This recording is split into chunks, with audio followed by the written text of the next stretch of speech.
I loved philosophy as an undergraduate. So I did my undergrad, my BA at the University of Alberta, and actually did it in political science, but I loved the political philosophy side of it. So Mill, Locke, Aristotle, just adored it.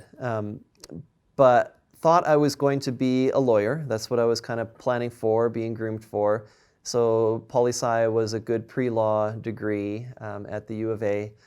Then my last year in college was called to ministry, and so did an MDiv and started pastoring in a Chinese church. And what really prompted my love for academic philosophy was being involved in ministry with young Chinese students. So our congregation was high school, college. I was the oldest. I was 24, and I was the oldest person in the congregation. But these youth and young adults had all sorts of questions, and they would bring friends to church from Buddhist backgrounds and other worldview backgrounds, and they had all sorts of questions, and they had doubts.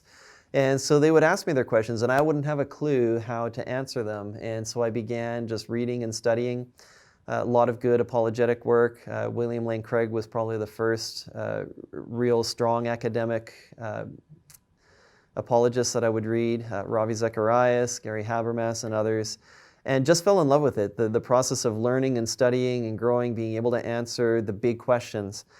And it was really through that process that I developed this love for academic philosophy. 6 years into my ministry, felt kind of a pulling to go back and pursue doctoral studies with the eye towards teaching in a Christian college or a seminary setting. Originally, we thought was going to be in Canada.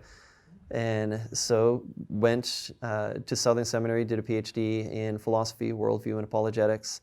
And so, yeah, so it really was through ministry. It was through the questions and the doubts that people in my congregation and their friends were asking that prompted me to study and to love the process of studying and learning and responding to the questions people had.